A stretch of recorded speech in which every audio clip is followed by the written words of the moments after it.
Olá, juniores, tudo bem? Vamos continuar então, Plano de Resgate 2. A gente vai ver mais um pouquinho sobre os detalhes da crucificação e da ressurreição de Jesus Cristo, tá bom? Então, vamos primeiro aprender mais um pedacinho do credo que fala assim: foi crucificado, morto e sepultado. Foi crucificado, morto e sepultado. Vamos repetir desde o começo? Hoje nós aprendemos a quarta parte do credo. Vamos repetir desde o começo?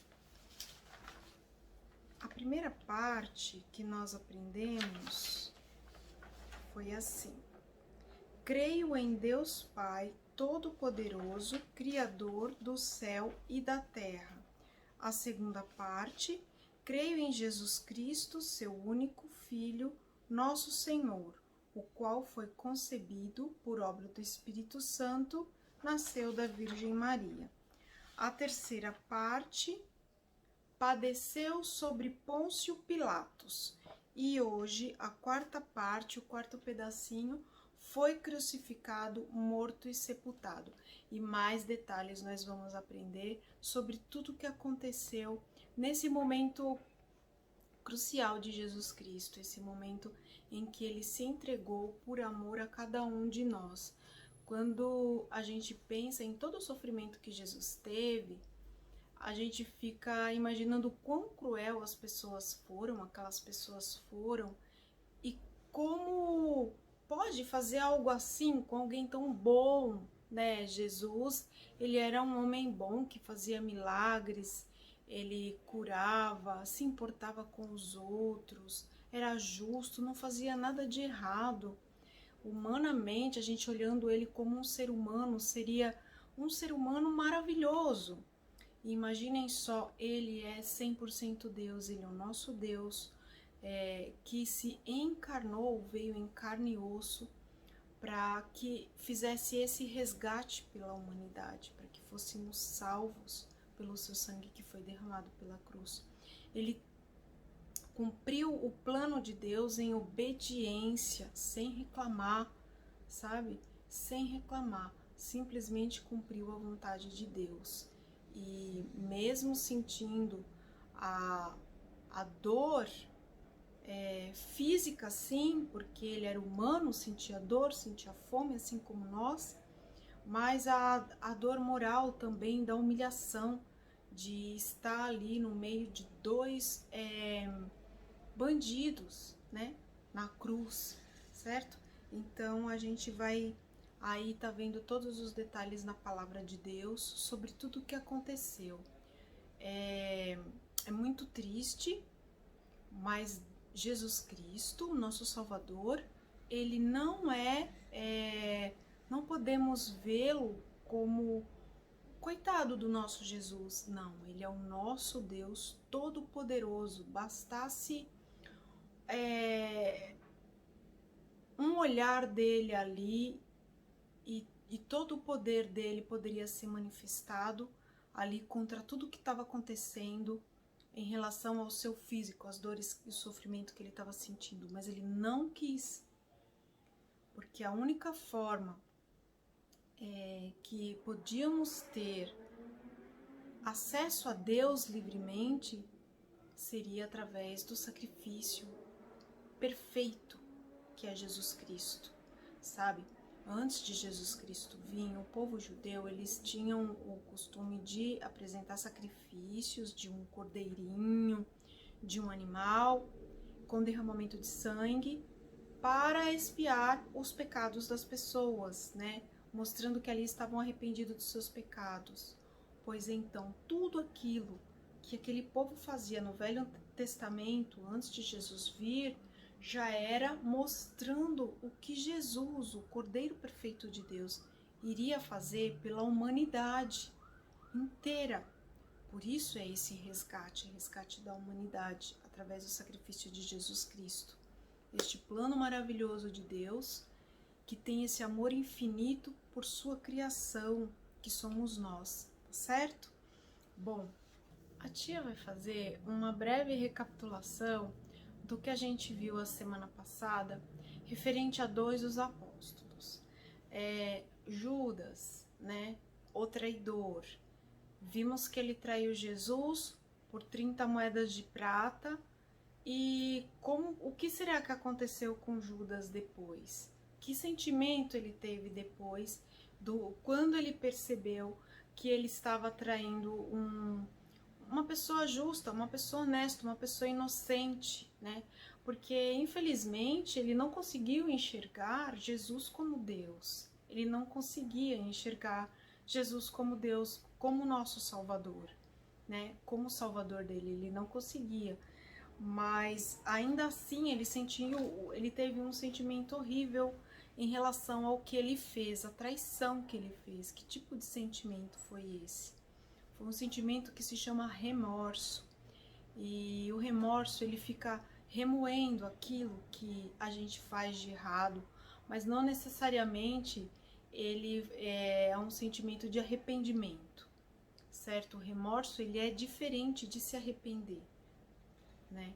Então foi o que aconteceu com Judas. Olha, eu vou dar um exemplo para vocês. Se nenhum de vocês já fizeram esse tipo de coisa que a tia vai falar aqui, talvez já tenham visto, ou em desenho, ou em filme, ou na vida real mesmo, na escola, ou brincando com os amigos. Vocês já presenciaram uma cena em que o amiguinho passa e o outro põe o pé e o amiguinho cai? O que essa cena provoca para a pessoa que fez? Risos. Quem fez esse tipo de coisa achou engraçado ver o amigo cair, e outras pessoas que presenciaram também acabaram rindo com a situação. E muitas vezes, se foi uma brincadeira de mau gosto, mas foi com o sentimento de brincar e não machucar, até a própria pessoa que caiu acaba rindo, certo?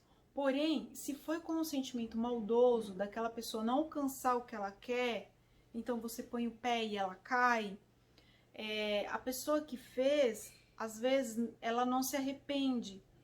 Como que a gente vai perceber que ela não se arrependeu? Ela não quer fazer mais, ela até pediu desculpa, mas sempre que ela lembra, ela ri, né? Então, quando realmente a gente se arrepende de algo, a gente se põe no lugar da pessoa. Se a pessoa ali, quando caiu, se machucou, ficou triste, e foi você que provocou um ato desse, você vai continuar rindo ao lembrar do tombo do amigo? Não, você vai se colocar no lugar do amigo e você vai ficar triste também e ter vergonha do que fez. Esse é o arrependimento. Entenderam a diferença? O remorso, você pode até não fazer mais, ou você pode até pedir desculpa, mas aquilo vai te provocar sempre aquela mesma sensação da maldade que você queria que acontecesse, que a pessoa não alcançasse, ou provocar risos para outra pessoa. O remorso faz isso. Mas também o remorso provoca também algo horrível, que é aquele sentimento que você tem orgulho de chegar e se arrepender e pedir desculpa, e aquilo fica dentro de você, te remoendo. Foi o que aconteceu com Judas. Então, a tia vai ler aqui um pedacinho do acontecimento de Judas. Mateus capítulo 27, versículo 1. De manhã cedo, os principais sacerdotes e líderes do povo se reuniram outra vez para planejar uma maneira de levar Jesus à morte. Então o amarraram e o levaram e entregaram a Pilatos, o governador romano. Quando Judas, que o havia traído, viu que Jesus tinha sido condenado à morte, encheu-se de remorso e devolveu as 30 moedas de prata aos principais sacerdotes, líderes do povo, dizendo: pequei, pois traí um homem inocente. Sabe o que aconteceu? Esses homens nem se importaram para o que Judas estava sentindo. Eles nem quiseram, assim, nem se importaram, né? Então Judas jogou lá as moedas de prata no templo, saiu e se enforcou, se matou, né? E Pedro, o outro discípulo, que negou Jesus 3 vezes, olha, mas ele negou assim de uma forma e com tanto medo daquele povo. Na verdade, acho que ele estava com medo, né? Ficou acompanhando Jesus assim de longe, vendo tudo que tinha acontecido, que estava acontecendo com Jesus, mas sempre que alguém perguntava, ali uma serva perguntou, ele, não conheço. Perguntou novamente, não conheço. E ele até jurou que não conhecia Jesus, pela terceira vez, e o galo cantou. Pedro, ele ficou muito triste de ter feito isso, ele realmente se arrependeu, sabe? E Deus conhece os nossos sentimentos, conhece o nosso coração. E Pedro se arrependeu e teve o perdão de Jesus, ele sentiu o perdão, ele não ficou remoendo aquilo dentro dele, né? Bom, a tia queria lembrar, né, da lição passada, sobre esses dois discípulos e esse sentimento, né, de arrependimento e o sentimento de remorso, que é diferente um do outro, ok? Bom, também a gente vai ver em tudo que aconteceu, a tia vai dar as referências direitinho para vocês fazerem a leitura com a mamãe, tá bom? E com a mamãe, com o papai, terem esse momento de leitura bíblica, que eu quero que vocês leiam mesmo da Bíblia, todos os detalhes de como aconteceu. Afinal de contas, vocês são juniores, né? É importante vocês lerem mesmo direto da Bíblia, mesmo que seja no celular, ou na Bíblia assim, né? A tia gosta da Bíblia assim. É importante vocês saberem todos os detalhes, tá bom? Tinha um discípulo, também um seguidor de Jesus, né? José de Arimateia. E ele era meio que um discípulo secreto, porque ele também tinha medo dos sacerdotes, né? Dos religiosos, os doutores da lei lá, que não aceitavam Jesus de jeito nenhum, né? E que fizeram todo aquele tumulto também para que Jesus fosse preso, crucificado, enfim. Esse José de Arimateia, que era José da cidade de Arimateia, né? Ele pediu licença a Pilatos para levar o corpo de Jesus, né? E cuidar do corpo de Jesus. Ele e Nicodemos cuidaram do corpo de Jesus quando Jesus morreu, deu lá seu último suspiro, né? Naquele momento Jesus morreu, ele deu seu último suspiro e morreu por amor a nós, por amor a mim, por amor a você.